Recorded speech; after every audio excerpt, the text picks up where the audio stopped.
ओम शांति। आज आम शुणा मिठा मिठा बाबांकर मधुर महावाक्य। तारीख 1/8/2026 1 अगस्त 2026 प्रातः मुरली। ओम शांति। बाप दादा मधुबन। बाबा कहते मिठे बच्चे परचिंतन छाड़ी निजर कल्याण कर। तुम्हें सुनातुल्य होई अन्य को रास्ता देखाओ। बाबा कहते मिठे बच्चे परचिंतन छाड़ी निजर कल्याण कर। तुम्हें सुनातुल्य होई अन्य को रास्ता देखाओ। आज प्रश्न, जो मैंने सर्वदा अशरीरी हेबार अभ्यास करुछंती सेमानकर मुख्य लक्षण सुनाओ। जो मैंने सर्वदा अशरीरी हेबार अभ्यास करुछंती सेमानकर मुख्य लक्षण सुनाओ। उत्तर, सेमाने हठ द्वारा अर्थात बलपूर्वक निजर कर्मेंद्रिय गुड़ी को बस करती नहीं, किंतु तांकर कर्मेंद्रिय स्वतः शीतल हो जाई थाए। आमे आत्मा माने भाई भाई अटु, एही स्मृति सेमानकर स्वतः रही थाए। देह अभिमान तुटिबाकु लागि थाए। नाम रूपर निशा समाप्त हेबाकु लागि थाए। अन्य मानकर स्मृति आसी न थाए। आजिर गीत, तू प्यार का सागर है। ओम शांति। बाबा केवल स्नेहर सागर नुहंती, ज्ञानर सागर भी अटंती। ज्ञान एवं अज्ञान, ज्ञान को दिन, अज्ञान को राति कहा जाए। ज्ञान अक्षर ही शुभ, अज्ञान अक्षर अशुभ अटे। अधा कल्प हेला ज्ञानर प्रालब्ध, अधा कल्प हेला अज्ञानर प्रालब्ध। अज्ञानर प्रालब्ध हेला दुख, ज्ञानर प्रारब्ध हेला सुख। यह बुझिबा बहुत सहज कथा। दिन हेउछि ज्ञान, राति हेउछि अज्ञान। एकथा मध्य केही जानि नाहंती, ज्ञान काहाकु कुहा जाउछि एवं अज्ञान काहाकु कुहा जाउछि। यह हेला बेहद्र माने सीमाहीन कथा। तुम्हें समस्त को बुझाउछ ज्ञान कौन और भक्ति कौन। ज्ञान द्वारा तुम्हें पूज्य हेउछ। जेबे पूज्य हो जाउछ तेबे पूजार सामग्री को जानी जाउछ।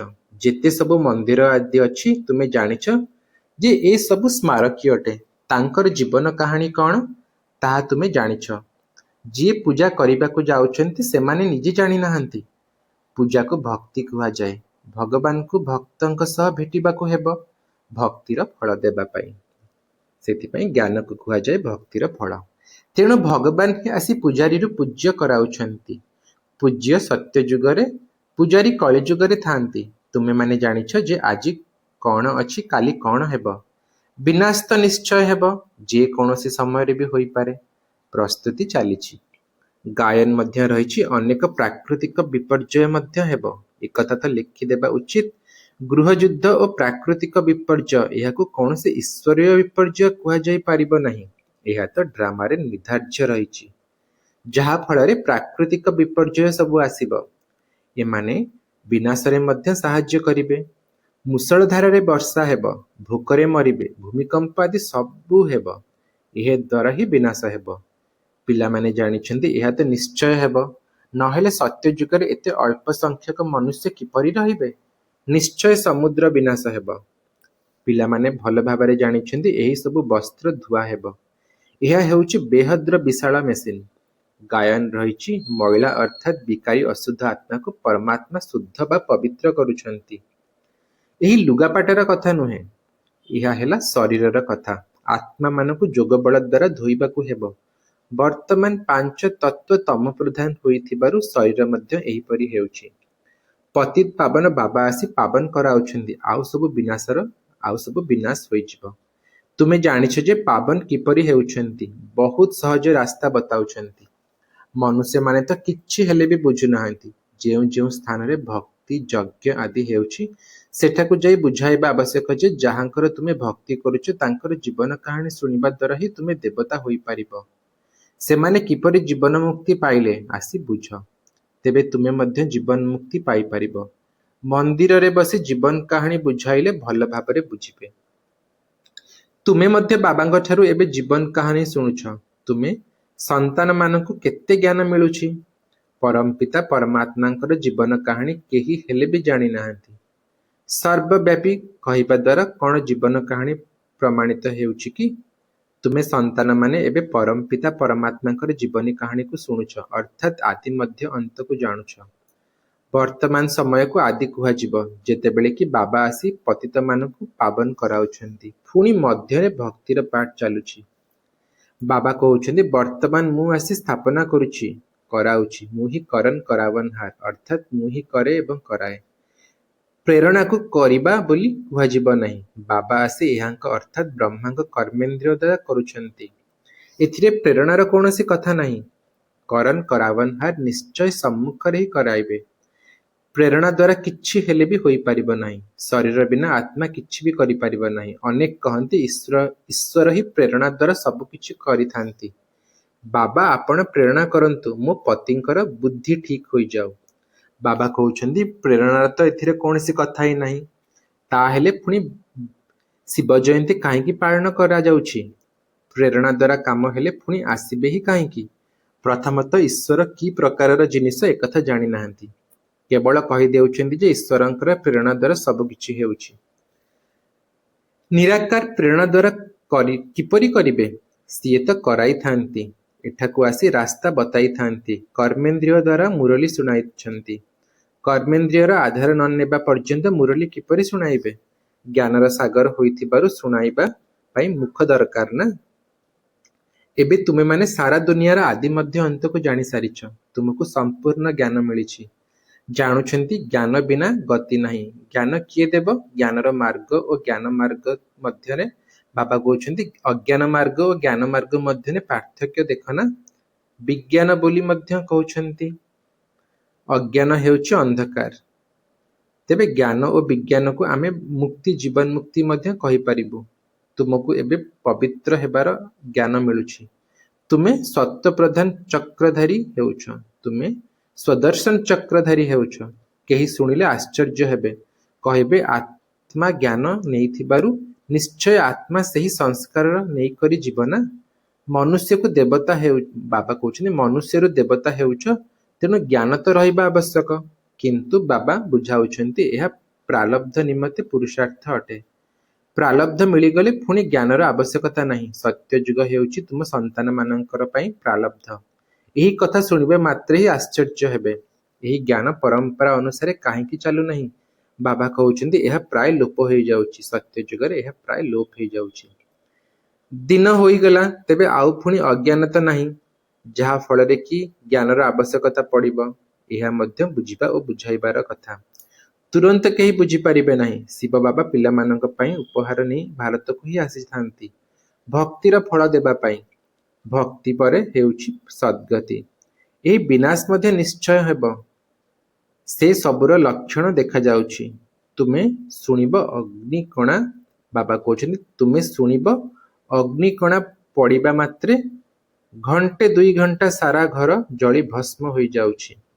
ଏହା କୌଣସି ନୂଆ କଥା ନୁହେଁ। ବିନାଶ ତ ନିଶ୍ଚୟ ହେବ। ସତ୍ୟଯୁଗରେ କମ୍ ମନୁଷ୍ୟ ରହିବେ, ସମସ୍ତେ ଶ୍ରେଷ୍ଠାଚାରୀ ହେବେ। ତେବେ ଶ୍ରେଷ୍ଠାଚାରୀ ହେବାର କେତେ ପରିଶ୍ରମ କରିବାକୁ ପଡୁଛି। ମାୟା ଏକଦମ ନାକରୁ ଧରି ପକାଉଛି।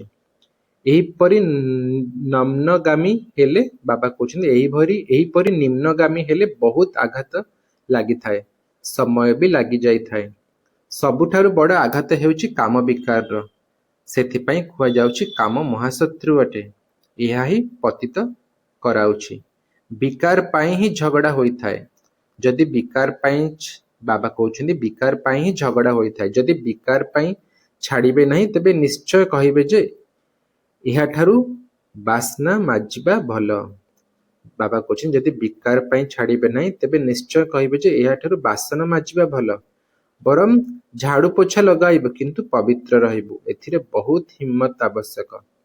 ଯଦି କେହି ବାବାଙ୍କ ଶରଣରେ ଆସନ୍ତି ତେବେ ମାୟା ମଧ୍ୟ ଲଢ଼େଇ କରିବା ଆରମ୍ଭ କରିଦେଇଥାଏ। 5 ବିକାରର ରୋଗ ଆହୁରି ଅଧିକ ହଇରାଣ କରିଥାଏ। ପ୍ରଥମେ ତ ସମ୍ପୂର୍ଣ୍ଣ ନିଶ୍ଚୟ ବୁଦ୍ଧି ହେବା ଦରକାର। ବାବା କହୁଛନ୍ତି ତେଣୁ ଏହି ଜୀବଦଶାରୁ ମରିବାକୁ ହେବ। ଏଠାରୁ ତୁମେ ଲଙ୍ଗର ଉଠାଇ ନେଲଣି। ବାବା କହୁଛନ୍ତି ପୁରୁଣା ଦୁନିଆରୁ ଆମେ ଲଙ୍ଗର ଉଠାଇ ନେଲୁଣି। କଳିଯୁଗୀ ବାବା କହୁଛନ୍ତି କଳିଯୁଗୀ ବିକାରୀ କୂଳ ତୁମେ ଛାଡ଼ି ଦେଉଛ। ଏବେ ଆମେ ଯାତ୍ରା କରୁଛୁ। ଆମେ ଅଶରୀରୀ ହୋଇ ନିଜ ଘରକୁ ଯାଉଛୁ। ଆତ୍ମାର ଏହି ଜ୍ଞାନ ରହିଛି ଯେ ଆମେ ଗୋଟିଏ ଶରୀର ଛାଡ଼ି ଆଉ ଗୋଟିଏ ଶରୀରକୁ ଯିବୁ। ଆମେ ଘର ସଂସାରରେ ରହି ପଦ୍ମଫୁଲ ସମାନ ପବିତ୍ର ହୋଇ ଯାତ୍ରା କରୁଛୁ। ବୁଦ୍ଧିରେ ମନେ ରହୁ ଯେ ଏହା ହେଉଛି ଶ୍ମଶାନ ଘାଟ। ପୁଣି ଆମେ ସୁଖଧାମ କୁ ଯିବୁ। ଆମକୁ ବାବା ସମ୍ପତ୍ତି ଦେବା ପାଇଁ ଉପାୟ ବତାଉଛନ୍ତି। ପବିତ୍ର ହେବା ପାଇଁ ଆମେ ଯୋଗରେ ରହୁଛୁ। ବାବାଙ୍କ ସ୍ମୃତିରେ ରହିବା ଦ୍ୱାରା ହିଁ ବିକର୍ମ ବିନାଶ ହେବ। ତେବେ ଯାଇ ଆତ୍ମା ଶରୀର ଛାଡ଼ିବ। ଏହି ଯାତ୍ରା କେତେ ଆଶ୍ଚର୍ଯ୍ୟଜନକ ଅଟେ। କେବଳ ବାବା ଓ ନିଜର ରାଜଧାନୀକୁ ୟାଦ କର। ଏତିକି ସହଜ କଥା ମଧ୍ୟ ମନେ ପଡୁନାହିଁ। କେବଳ ଅଲଫ ଅର୍ଥାତ୍ ବାବାଙ୍କୁ ମନେ ପକାଅ ବାସ୍। କିନ୍ତୁ ମାୟା ଏତିକି ବି ମନେ ପକାଇବାକୁ ଦେଉନାହିଁ। ବହୁତ ମେହନତ ଲାଗୁଛି। ଆତ୍ମାକୁ ଜ୍ଞାନ ମିଳିଛି। ଆମର ବାବା ଆସିଛନ୍ତି। ଆତ୍ମା ପାଠ ପଢୁଛି ନା। ଆତ୍ମା ଶରୀର ଦ୍ୱାରା ଜନ୍ମ ନେଉଛି। ଆତ୍ମା ଭାଇ ଭାଇ ଅଟେ। ଦେହ ଅଭିମାନରେ ଆସିବା ଦ୍ୱାରା ପୁଣି ଅନେକ ସମ୍ବନ୍ଧ ହୋଇଯାଉଛି। ଏଠାରେ ତୁମେ ଭାଇ ଭଉଣୀ ହୋଇଗଲ। ପରସ୍ପର ମଧ୍ୟରେ ତୁମେ ଭାଇ ଭାଇ ବି ଅଟ, ଭଉଣୀ ଭାଇ ବି ମଧ୍ୟ ଅଟ। ଏହା ପ୍ରବୃତ୍ତି ମାର୍ଗ ଅଟେ ନା। ଉଭୟଙ୍କୁ ସମ୍ପତ୍ତି ଦରକାର। ଆତ୍ମା ହିଁ ପୁରୁଷାର୍ଥ କରୁଛି। ନିଜକୁ ଆତ୍ମା ବୋଲି ଭାବିବା ଏହା ହିଁ ମେହନତ। ଦେହ ଅଭିମାନ ନ ରହୁ। ଶରୀର ନଥିଲେ ବିକାରୀ କିପରି ହେବ? ବାବା କହୁଛନ୍ତି ଶରୀର ନଥିଲେ ବିକାରୀ କିପରି ହେବ? ଆମେ ଆତ୍ମା ଅଟୁ। ଆମକୁ ବାବାଙ୍କ ପାଖକୁ ଯିବାକୁ ହେବ। ଆମେ ଆତ୍ମା ଅଟୁ। ଆମକୁ ବାବାଙ୍କ ପାଖକୁ ଯିବାକୁ ହେବ। ଶରୀରର ସ୍ମୃତି ହିଁ ନ ରହୁ।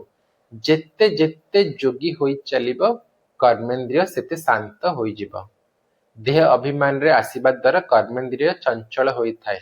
ଆତ୍ମା ଜାଣିଛି ମତେ ପ୍ରାପ୍ତି ହେଉଛି। ଶରୀରରୁ ଅଲଗା ହୋଇଗଲେ କର୍ମେନ୍ଦ୍ରିୟ ଶାନ୍ତ ହୋଇଯିବ। ସନ୍ନ୍ୟାସୀମାନେ ଔଷଧ ଖାଇ କର୍ମେନ୍ଦ୍ରିୟକୁ ଶାନ୍ତ କରିଥାନ୍ତି। ତାହା ତ ହଠଯୋଗ ହୋଇଗଲା ନା। ତୁମକୁ ଯୋଗ ଦ୍ୱାରା କାର୍ଯ୍ୟ କରିବାକୁ ହେବ। କଣ ଯୋଗ ବଳ ଦ୍ୱାରା ତୁମେ କର୍ମେନ୍ଦ୍ରିୟକୁ ଅଧୀନ କରିପାରିବ ନାହିଁ? ଯେତେ ଯେତେ ଆତ୍ମ ଅଭିମାନୀ ହୋଇ ଚାଲିବ କର୍ମେନ୍ଦ୍ରିୟ ଗୁଡ଼ିକ ସେତେ ଶାନ୍ତ ହୋଇଯିବେ। ବହୁତ ମେହନତ କରିବାକୁ ପଡୁଛି, କାରଣ ଏହାର ପ୍ରାପ୍ତି ତ ବହୁତ ଉଚ୍ଚ ଅଟେ। ବାବା କହୁଛନ୍ତି ଯୋଗ ବଳ ଦ୍ୱାରା ତୁମେ ବିଶ୍ୱର ମାଲିକ ହେଉଛ। କର୍ମେନ୍ଦ୍ରିୟ ଉପରେ ବିଜୟ ପ୍ରାପ୍ତ କରୁଛ। ସେଥିପାଇଁ ଭାରତର ଯୁଗ ପ୍ରସିଦ୍ଧ ଅଟେ। ତୁମେ ମନୁଷ୍ୟରୁ ଦେବତା, ପତିତରୁ ପାବନ ହେଉଛ। ପ୍ରଜା ମଧ୍ୟ ସ୍ୱର୍ଗବାସୀ ତ ହେବେ ନା। ଯୋଗ ବଳ ଦ୍ୱାରା ତୁମେ ସ୍ୱର୍ଗବାସୀ ହେଉଛ। ବାହୁବଳ ଦ୍ୱାରା ହୋଇପାରିବ ନାହିଁ। ଏଥିରେ କିଛି ଅଧିକ ମେହନତ ନାହିଁ। କୁମାରୀମାନଙ୍କ ପାଇଁ ଯେପରି କୌଣସି ମେହନତ ହିଁ ନାହିଁ। ସେମାନେ ସ୍ୱାଧୀନ ଅଟନ୍ତି। ବିକାରରେ ଗଲେ ବଡ଼ ପଞ୍ଚାୟତ ହୋଇଯାଇଛି। ବାବା କହୁଛନ୍ତି ବିକାରରେ ଗଲେ ବଡ଼ ପଞ୍ଚାୟତ ହୋଇଯାଉଛି। କୁମାରୀ ରହିବା ଭଲ, ନଚେତ୍ ପୁଣି ଅଧର କୁମାରୀ ନାମ ଲାଗିଯିବ। ବାବା କହୁଛନ୍ତି କୁମାରୀ ରହିବା ଭଲ, ନଚେତ୍ ପୁଣି ଅଧର କୁମାରୀ ନାମ ଲାଗିଯିବ। ଯୁଗଳ ମଧ୍ୟ କାହିଁକି ହେବେ? ଏଥିରେ ମଧ୍ୟ ନାମ ରୂପକ ନିଶା ଚଢୁଛି। ଯୁଗଳ ମଧ୍ୟ କାହିଁକି ହେବ? ଏଥିରେ ମଧ୍ୟ ନାମ ରୂପର ନିଶା ଚଢୁଛି। ଏହା ମଧ୍ୟ ମୂର୍ଖାମି ଅଟେ। ଯୁଗଳ ହେବା ପରେ ପବିତ୍ର ରହିବା ପାଇଁ ବହୁତ ସାହସ ଦରକାର। ଜ୍ଞାନର ପୁରା ପରାକାଷ୍ଠା ଦରକାର। ଅନେକ ଅଛନ୍ତି ଯିଏକି ସାହସ କରୁଛନ୍ତି, କିନ୍ତୁ ବିକାରର ତାପ ଲାଗିଲେ ଖେଳ ସମାପ୍ତ ହୋଇଯାଇଥାଏ। ସେଥିପାଇଁ ବାବା କହୁଛନ୍ତି କୁମାରୀ ରହିବା ବରଂ ଭଲ। ଅଧର କୁମାରୀ ହେବାର କଳ୍ପନା ମଧ୍ୟ କରିବ କାହିଁକି? କୁମାରୀମାନଙ୍କ ନାମ ପ୍ରସିଦ୍ଧ ହୋଇଥାଏ। ସେମାନେ ବାଳ ବ୍ରହ୍ମଚାରୀ ଅଟନ୍ତି। ବାଳ ବ୍ରହ୍ମଚାରୀ ହୋଇ ରହିବା ଭଲ, ଶକ୍ତି ରହିଥାଏ। ବାଳ ବ୍ରହ୍ମଚାରୀ ହୋଇ ରହିବା ଭଲ, ଶକ୍ତି ରହିଥାଏ। ଅନ୍ୟ କାହାରି ସ୍ମୃତି ଆସିବ ନାହିଁ।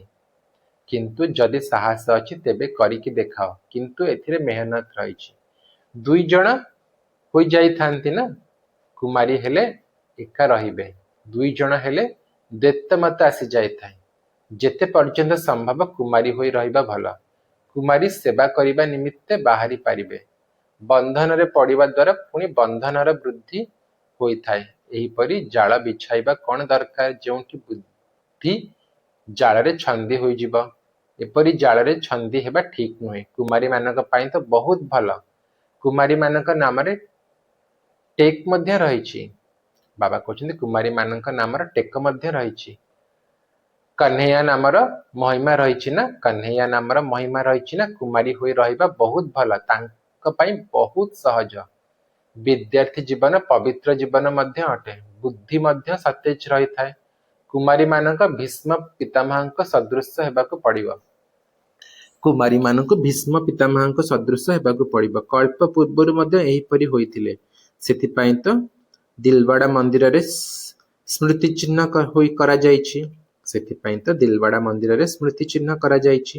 ଏବେ ବାବା ପିଲାମାନଙ୍କୁ ନିର୍ଦ୍ଦେଶ ଦେଉଛନ୍ତି ମତେ ମନେ ପକାଅ ଆଉ ସବୁ କଥାକୁ ଛାଡ଼ି ତୁମେ ନିଜର କଲ୍ୟାଣ କର। ବାବାଙ୍କୁ ମନେ ପକାଇବାରେ ହିଁ କଲ୍ୟାଣ ରହିଛି।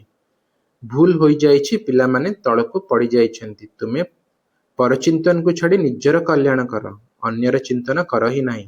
ତୁମେ ସମ୍ପୂର୍ଣ୍ଣ ପରି ହୋଇ ଅନ୍ୟମାନଙ୍କୁ ରାସ୍ତା ବତାଅ। ସତ୍ତ୍ୱ ପ୍ରଧାନ ହେବାର ଏହା ହିଁ ଏକମାତ୍ର ଉପାୟ। ପବିତ୍ର ନ ହେଲେ ତୁମେ ମୁକ୍ତିଧାମକୁ ଯାଇପାରିବ ନାହିଁ। ଉପାୟ ହେଉଛି ଗୋଟିଏ ପୁଣି ଅନ୍ତ ସମୟର ମତ ଅନୁସାରେ ଗତ ହୋଇଯିବ। ବାବା କହୁଛନ୍ତି ଉପାୟ ହେଉଛି ଗୋଟିଏ ପୁଣି ଅନ୍ତ ସମୟର ମତ ଅନୁସାରେ ଗତି ହୋଇଯିବ। ପରଚିନ୍ତନ ପରଦର୍ଶନ ଛାଡ଼ିଦିଅ, ନଚେତ୍ ନିଜର ହିଁ କ୍ଷତି କରିବ। ବାବା କୌଣସି ଅଭିଶାପ ଦେଉନାହାନ୍ତି। ଶ୍ରୀମତରେ ତ ଚାଲିବା ଦ୍ୱାରା ନିଜକୁ ହିଁ ନିଜେ ଶ୍ରାପିତ କରୁଛ। ବାବା କହୁଛନ୍ତି ଶ୍ରୀମତରେ ନ ଚାଲିବା ଦ୍ୱାରା ନିଜକୁ ହିଁ ନିଜେ ଶ୍ରାପିତ କରୁଛ। ଆଚ୍ଛା, ମିଠା ମିଠା ଶିଖିଲା ଦେ ସନ୍ତାନମାନଙ୍କ ପ୍ରତି ମାତା ପିତା ବାପଦାଦାଙ୍କର ମଧୁର ସ୍ନେହ ଭରା ସ୍ମୃତି ଓ ସୁପ୍ରଭାତ। ଆତ୍ମିକ ପିତାଙ୍କର ଆତ୍ମିକ ସନ୍ତାନମାନଙ୍କୁ ନମସ୍ତେ। ଆମ ସବୁ ଆତ୍ମିକ ସନ୍ତାନମାନଙ୍କର ଆତ୍ମିକ ମାତା ପିତା ବାପଦାଦାଙ୍କୁ ମଧୁର ସ୍ନେହ ଭରା ସ୍ମୃତି ଓ ସୁପ୍ରଭାତ। ନମସ୍ତେ ନମସ୍ତେ ନମସ୍ତେ ବାବା, ନମସ୍ତେ। ଧନ୍ୟବାଦ ବାବା, ଧନ୍ୟବାଦ, ହୃଦୟରୁ ଧନ୍ୟବାଦ। ଓମ୍ ଶାନ୍ତି ବାବା।